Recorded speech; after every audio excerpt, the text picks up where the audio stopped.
Maşındır. Sökmüşük. Parçaların içini təzə qoyacağıq. Bax, sənin maşının bakını açmışıq. O qurbağalar olur, anaç qurbağalar, balaca qurbağalar arxasında. Bax, onlar kimi görsən nə gündədir. Buna görə də parçaların abratka verir, abratkaları dağılır.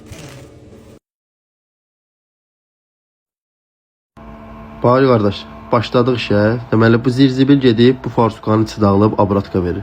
Biz boş orijinal yeni fiber dəstindən istifadə etdik. Təzə abratkadan istifadə etdik. Görürsüz, ştoku qoydu, valfi qoydu, fiberi vurdu, hamısı qaydasında. İndi nədir məsələ? Bunun içinə zirzibil gedir, yad cisim, yad maye gedir. Fiber var, fiberi cırır. Fiber cırandan sonra təzyiq saxlamır. Valfi zədəliyir, o zirzibil hamısı gedir, zədəliyir içinə. Ondan sonra təzyiq saxlamır. Yəni bu durduq yerə xarab olan bir detallar deyil bunlar. Görürsünüz nə qədər ara parça detal var. Tam şəkildə indi ustamız bunu yığacaq, bərpa eləyəcək və burada əsas qızıl nədir? Bax bu saat. Gördüyünüz kimi farsunkanın detalı dəyişməklə olmur. Daxili ölçüləri var onun. Zavod parametrləri var farsunkanın. Onlar hamısı ölçü ilə düz olmalı. Bax görürsünüz, ikinci saatdan belə istifadə elədi.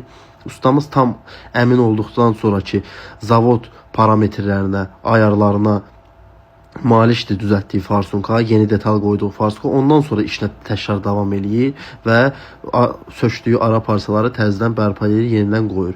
Bu təzə abratka, təzə valfla yığıldı bu farsunka. Bax, yenə saatdan istifadə oldu. 3-cü saatdır bu artıq.